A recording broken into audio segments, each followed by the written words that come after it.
어느 가을밤에 방문자 한국의 작은 시골 마을. 이곳에 살던 나는 그날도 평소처럼 일을 마치고 집으로 돌아가고 있었다. 밤 공기는 서늘했고 하늘에는 별이 총총히 빛나고 있었다. 워낙 조용한 마을이라 가로등 불빛 아래로 나의 발걸음 소리만이 메아리치고 있었다. 그런데 집에 가까워질수록 묘한 기운이 느껴졌다.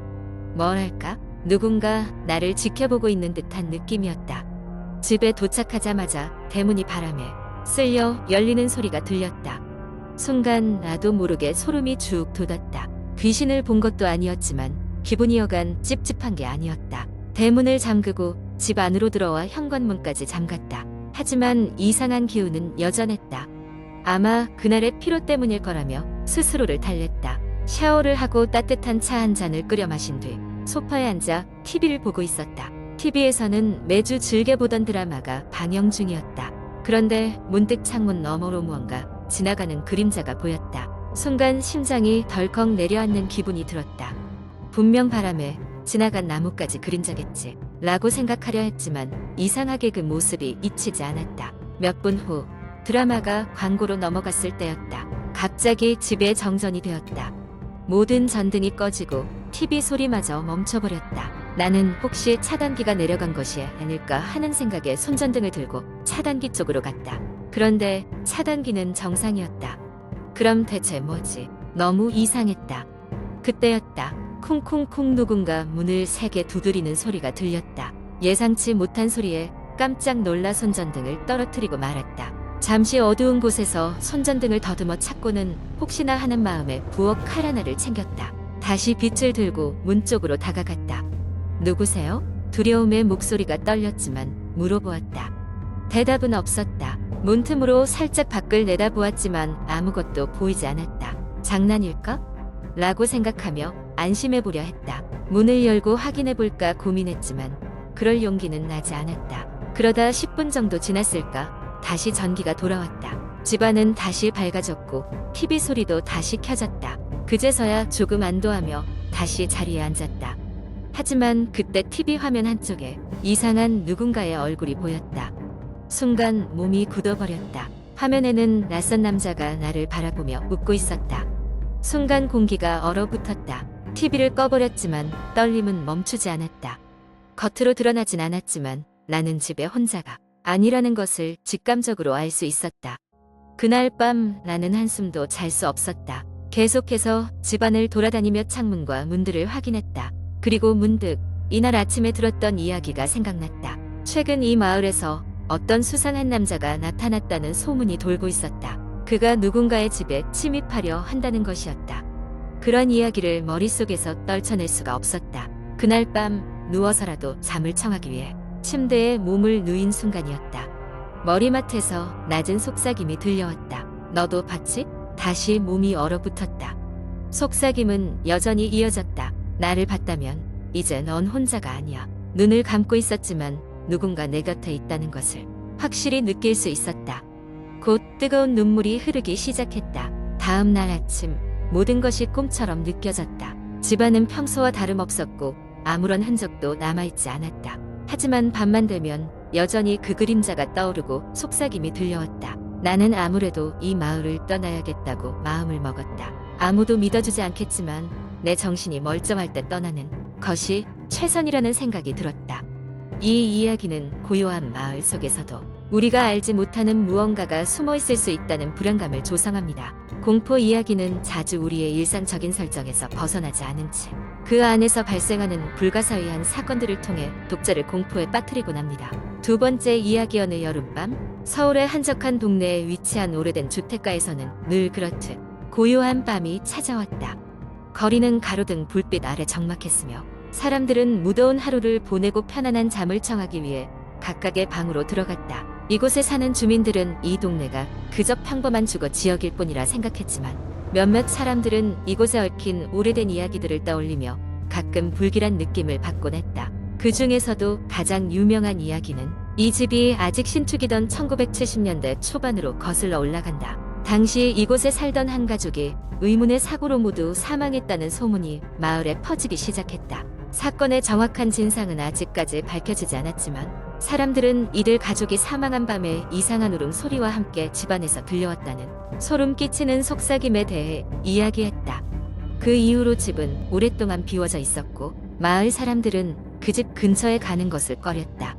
하지만 몇 년 전 이 오래된 집에 새로운 세입자가 들어왔다. 대학생인 김영수는 낮은 임대료에 끌려 이 집으로 이사를 오게 되었다. 그의 가족은 그런 이야기들을 잘 알지 못했기에 집이 비어있는 이유에 대해서도 별다른 의심을 품지 않았다. 이사는 순조롭게 끝났고 김영수는 자신이 드디어 독립하여 생활하게 된 것에 들떠 있었다. 그러나 시간이 흐르면서 이상한 일이 시작되었다. 처음에는 사소한 것들이었다. 밤마다 들려오는 으스스한 나무 바람 소리나 집에서 나는 작은 삐걱거림 등 그는 그것이 그냥 오래된 집의 특성이라 생각하고 넘겼다. 그러다 어느 날 그는 새벽 2시경에 기이한 속삭임 소리에 잠에서 깼다. 소리는 집안 곳곳에서 들려오는 것 같았으나 그저 자신의 피곤한 정신이 만들어 낸 환상이라 생각하기로 했다. 하지만 그날 이후로 소리는 점점 선명해졌고 그가 직접 듣지 못하더라도 집안 곳곳에서 이상한 한기가 스며드는 것을 느낄 수 있었다. 그러던 어느 날 그는 욕실에서 세면대를 닦으면서 거울을 향해 고개를 들었을 때 방금 전에 분명 자신이 본 적 없는 흐릿한 형체가 거울 너머에서 자신을 쳐다보고 있는 것을 발견했다. 깜짝 놀라 뒤돌아보았지만 이미 형체는 사라지고 없었다. 그는 그 순간 자신이 드디어 미쳤다고 생각했다. 점점 상태가 나빠지던 어느 밤 그는 집안에 무언가가 있다는 확신에 사로잡혔다. 그날도 어김없이 그는 새벽에 깨어났고 분명 누군가가 거실을 가로질러 다니는 발자국 소리를 들었다. 용기를 내어 밖으로 나가 본 그는 거실의 달빛이 희미하게 비추고 있는 것을 확인할 수 있었다. 그리고 그 순간 창문에 비춰진 자신의 그림자 옆에 또 다른 형상이 서 있는 것을 보고 온몸이 얼어붙고 말았다. 그 형상은 그의 옆에서 그를 응시하고 있었으며 평온할 수 없는 슬픔과 두려움이 그의 내면을 엄습했다. 형체는 과거에 이 집을 차지했었던 가족의 일원들 중 하나인 것 같았다. 그는 이제야 자신이 그들의 집을 침해하고 있다는 것을 깨달았다.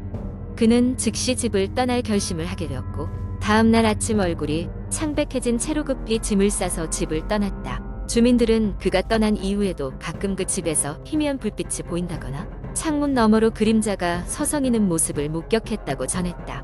결국 그 집은 다시 비워지게 되었고 오래된 공포의 이야기는 또 한 번주민들의 입에 오르내리게 되었다. 사람들은 그 이야기가 단지 소문일 뿐이라고 믿고 싶어 했지만 누구도 그 집에 들어가 밤을 보내고 싶어 하지는 않았다. 집은 여전히 그 자리에 서 있었고 그날 밤에 일어났던 공포의 흔적은 시간이 지나도 잊혀지지 않았다. 세 번째 이야기. 어느 늦여름밤 서울에 사는 민재는 막차를 타고 집으로 돌아가고 있었다. 그날은 회사에서 야근을 하고 회식까지 겹친 탓에 피곤이 몰려오는 것을 느끼며 버스 좌석에 몸을 맡겼다. 버스 안엔 몇 사람밖에 없었고 창밖으론 짙은 어둠이 깔려 있었다. 버스가 터널로 들어서자 안은 더욱 어두워졌고 민재는 이어폰에서 흘러나오는 음악에 몸을 맡긴 채 졸기 시작했다. 얼마나 지났을까? 민재는 이상한 느낌에 눈을 떴다. 버스는 여전히 터널 속을 달리고 있었고 창밖엔 아무것도 보이지 않았다. 하지만 뭔가 이상했다. 그는 버스 안의 분위기가 알 수 없는 불안감으로 가득 차 있음을 느꼈다. 곁눈으로 주변을 살피던 민재의 눈에 웬 여자가 들어왔다. 그녀는 버스 뒷자리에 앉아 있었고 검은 긴 머리카락에 창백한 얼굴을 하고 있었다. 그녀는 민재를 응시하고 있었다. 눈이 마주친 순간 민재는 차가운 소름이 등줄기를 타고 흘러내리는 것을 느꼈다. 그녀의 눈빛은 텅 비어 있었고 그 안엔 어떤 감정도 깃들어 있지 않았다. 민재는 고개를 돌려 창밖을 쳐다보며 마음을 가라앉으려 했지만 시야 한쪽에서 그녀의 존재감이 계속 느껴졌다. 그는 부자연스럽게 몸을 조금 더 앞으로 숙이며 속으로야 피곤해서 헛것을 봤나 보다라고 생각하려 애썼다. 하지만 그 여자는 여전히 그를 바라보고 있었다. 민재는 점점 숨이 차오르고 불안감이 커졌다. 그리고 곧 버스는 드디어 터널을 빠져나왔고 민재는 바깥 풍경을 보며 안도했다.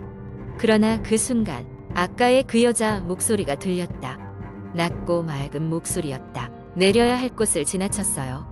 그녀는 한숨 섞인 소리로 말했다. 민재는 자신이 아닌 줄 알면서도 자신도 모르게 뒤를 돌아봤다. 그 여자는 여전히 그의 눈길을 피하지 않았다.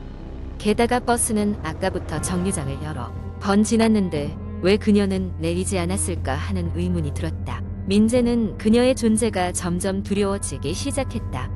혹시나 해서 핸드폰을 들어 후면 카메라를 켰지만 화면 속 그 자리는 텅 비어 있었다.